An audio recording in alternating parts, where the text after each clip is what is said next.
पाकिस्तान ने श्रीलंका को शिकस्त देकर वर्ल्ड कप क्रिकेट की तारीख का आलमी रिकॉर्ड कायम कर दिया। पाकिस्तान वो वाहिद टीम बन गई वर्ल्ड कप में जिसने 345 रन चेज किए। हैरान कुन तौर पर अगर देखा जाए तो श्रीलंका ने पाकिस्तान से 10 चौके ज़्यादा लगाए और 3 छक्के ज़्यादा लगाए, लेकिन फिर क्या वजह हुई कि श्रीलंका पाकिस्तान से ये मैच हार गया। जवाब में पाकिस्तान ने 26 चौके और 6 छक्के लगाए। वजह इसकी ये थी कि श्रीलंका ने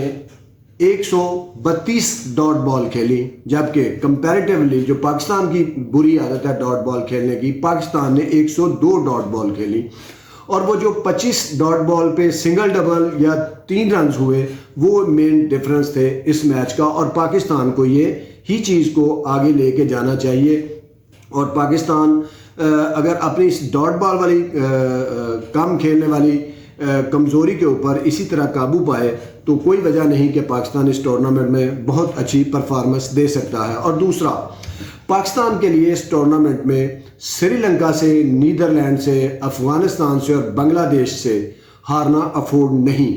क्योंकि अगर पाकिस्तान टीम इन कंपैरेटिवली छोटी टीमों से अगर हारती है कोई मैच तो फिर पाकिस्तान को 4-5 जो बड़ी टीमें हैं उनमें से 2 को हर सूरत शिकस्त देनी होगी सेमीफाइनल तक पहुंचने के लिए, 3 टीमों को। और यहाँ अच्छा हुआ कि पाकिस्तान ने श्रीलंका को शिकस्त दी और बड़े मार्जिन से शिकस्त दी। और थोड़ा सा पाकिस्तान जो चीज़ में लैग कर रहा है इस टूर्नामेंट में वो है कि ओपनिंग पार्टनरशिप आपकी नहीं लग रही, और दूसरा आपकी नई गेंद से शाहीन अफरीदी आउट नहीं कर रहे, जिसके बायस हरीफ टीमें ज़्यादा स्कोर कर रही हैं। ये इस चीज़ के ऊपर भी पाकिस्तान को काबू पाना है, बॉलर्स को अपनी बॉलिंग कोच से काम करना है और जो ओपनर हैं उनको भी इमामुल हक उनको देखना है कि किस तरह उन्होंने अपनी इनिंग्स को आगे लेके चलना है और किस तरह इस प्रेशर गेम में, बड़े टूर्नामेंट में, अगो कि उनकी एवरेज अच्छी है, इसी तरह फ़खर जमान की भी एवरेज अच्छी थी। तो ये जो बोल्ड डिसीजन किया उन्होंने अब्दुल्ला शफीक को खिलाने का, ये भी एक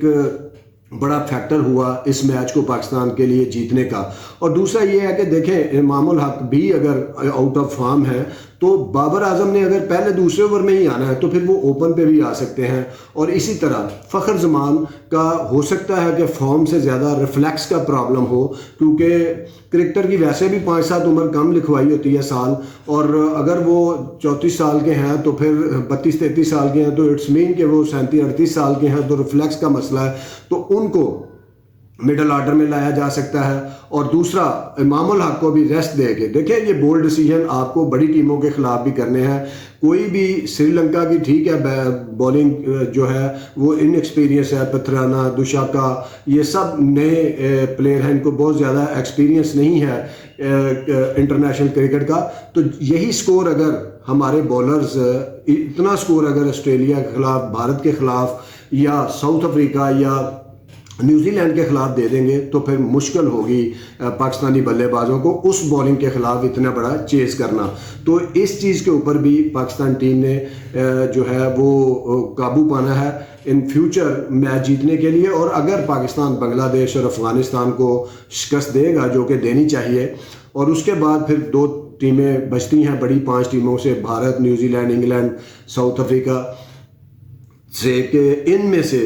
आपने किसी 2 टीमों को शिकस्त देनी है तो फिर आपकी सेमीफाइनल की राह हमवार हो जाएगी। आज भी पाकिस्तान जिस तरह खेल रहा था, तो अगर 3 ओवर पहले रन्स पाकिस्तान पूरा कर लेता तो यकीनन पॉइंट्स टेबल पे न्यूजीलैंड से ऊपर होता, क्योंकि पाकिस्तान की एवरेज बेहतर हो जाती। लेकिन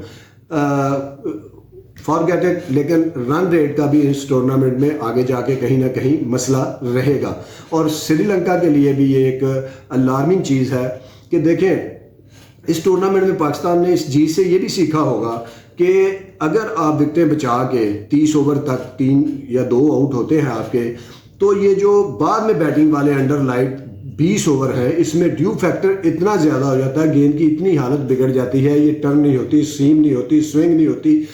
तो आप अगर आपकी विकेटें बचती हैं तो ये एक इस वर्ल्ड कप की एक चीज़ जो देखने में आ रही है अभी तक, कि आखिरी 20 ओवर अंडर लाइट जो है 170, 60, 75 रन आसानी से बन सकते हैं, लेकिन इसके लिए ज़रूरी है कि आपकी विकेटें इन हैंड होनी चाहिए। ये चीज़ भी पाकिस्तान को मद्देनज़र रखनी चाहिए। और दूसरा, श्रीलंका के पॉइंट ऑफ व्यू से अगर देखा जाए तो श्रीलंका ने 31 से 40 ओवर तक बड़ी ज़बरदस्त बैटिंग की और उन्होंने 100 से ज़्यादा रन्स बनाए, लेकिन जो आखिरी 10 ओवर थे जिसमें रन्स बनने चाहिए थे, विकेटें भी उनके इन हैंड थी, लेकिन अनफॉर्चुनेटली वो रन्स नहीं कर सके। और इसकी वजह भी शायद ये है कि जब शाम हो रही होती है और लाइट जल रही होती हैं तो थोड़ा सा डिफ़िकल्ट हो जाता है टीम के लिए जो बैटिंग कर रही होती है, विजिबिलिटी थोड़ी सी कम हो जाती है, दिन और रात मिल रहे होते हैं, लाइटें जल रही होती हैं, तो ये भी एक फैक्टर है कि जो श्रीलंका से ये कम स्कोर बना। जो टीम टॉस जीत के पहले बैटिंग पे जाती है तो उसके लिए ये एक अंसर है जिसके ऊपर उनको वॉच करना है। दूसरा ये है कि पाकिस्तान में ये वाहद टूर्नामेंट मुझे दिखाई दे रहा है बैटिंग पिचेस के हवाले से, अगरचे बड़ा मशहूर है कि टर्निंग विकेटें हैं भारत में, लेकिन वो सिर्फ चेन्नई का एक वेन्यू आप कह सकते हैं कि वहाँ पे थोड़ा ज़्यादा टर्न होता है, स्लो डबल पेस है। बाकी पिचेस जो हमने अभी देखी हैं दिल्ली की और अहमदाबाद की, तो ये हमें, या कोलकाता की इवन देन, ये इस पे ज़्यादा टर्न नहीं है। तो ये वाहद टूर्नामेंट होगा आईसीसी का वर्ल्ड कप जिसमें मैं ये गुमान कर सकता हूँ कि हो सकता है कि इसमें कोई 70 से 100 सेंचुरियाँ बन जाएं इस टूर्नामेंट में, और ये भी एक आलमी रिकॉर्ड होगा। तो पाकिस्तान को इसी तरह बोल्ड डिसीजन करने हैं कि अगर आपको बेंच पे बैठे खिलाड़ी पे शको शुबा है तो फिर आप टूर्नामेंट नहीं जीत सकते। अगर यही अब्दुल्ला शफीक को आप बेंच पे बैठाए रखते तो आज डिफरेंट हो सकता था नतीजा। और इसी तरह इमामुल हक के बारे में भी, चूँकि उन्होंने, उनकी आई साइड का भी मसला है, तो अगर आप, जैसे उन्होंने कैच भी छोड़ा पॉइंट पे, तो उनको आप पॉइंट पे और गली की पोजीशन पे और स्लिप पोजीशन पे अगर कैप्टन इन फ्यूचर ना रखें, उनको कवर पे, मिड विकेट पे, मिड ऑन पे अगर फील्डिंग करवा लें तो ये भी अच्छा है, क्योंकि बड़ी टीमों के खिलाफ भी अगर आप कैच छोड़ते हैं या वर्ल्ड कप लेवल पे कोई एक आध कैच भी गिरता है तो उसकी बड़ी भारी कीमत चुकाना पड़ती है। जिस तरह के आज उन्होंने कैच छोड़ा और श्रीलंका ने बड़ा टोटल बनाया, तो इसी तरह फ़खर जमान का भी रिफ्लेक्स का मसले को भी जहन में रखना चाहिए। और दूसरा, अगर आप इंडिया के ख़िलाफ़, अगला पाकिस्तान का मैच अहमदाबाद में है, इंडिया के ख़िलाफ़ है, और इंडिया हो सकता है कि वहाँ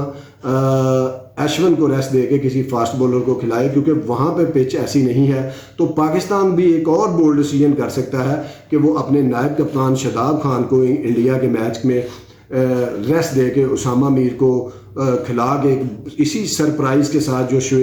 अब्दुल्ला शफीक का था, तो भारत को भी शिकस्त दे सकता है। और अगर पाकिस्तान टीम भारत को शिकस्त देती है अहमदाबाद में, जो कि मुश्किल काम नहीं है इस हवाले से कि वो पिच बहुत सिमिलर है कज़ाफ़ी स्टेडियम के साथ, तो पाकिस्तान के लिए वो एक होम कंडीशन हो सकती है पिच के हवाले से, ग्राउंड के हवाले से। लेकिन असल चीज़ ये है कि कैप्टन कितने बोल्ड फैसले करते हैं। आज की तरह अगर शादाब की जगह आप उसामा मीर को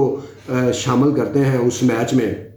तो यकीनन पाकिस्तान उस मैच में जीत के सेमीफाइनल वाली अपनी पहली जो मंजिल है उसको करीब कर सकता है। और कैप्टनसी में भी थोड़ा सा ब्रेवनेस आपको दिखानी है बाबर आजम को, जिस तरह आज थोड़ी नज़र आई कि उन्होंने सिंगल भी रोकने की कोशिश की और ज़्यादा सिंगल उनके नहीं बनने दिए, यही वजह है कि डॉट बॉल वो ज़्यादा खेले। तो इसी तरह आपको ऑन द फील्ड भी देखिए, इफ्तिखार ने अगर 4 ओवर में सबसे कम रन्स दिए हैं आज, तो फिर आप क्या वजह है कि उनके 2-4 ओवर आप और करा के 344 की बजाय स्कोर को 326-20 तक भी रख सकते थे। तो इस तरह की चीज़ें आपको चेक डिसीजन करने होंगे अगर आपने वर्ल्ड कप का सेमीफाइनल खेलना है। देखते रहिए 180 स्पोर्ट्स। अल्लाह हाफिज़।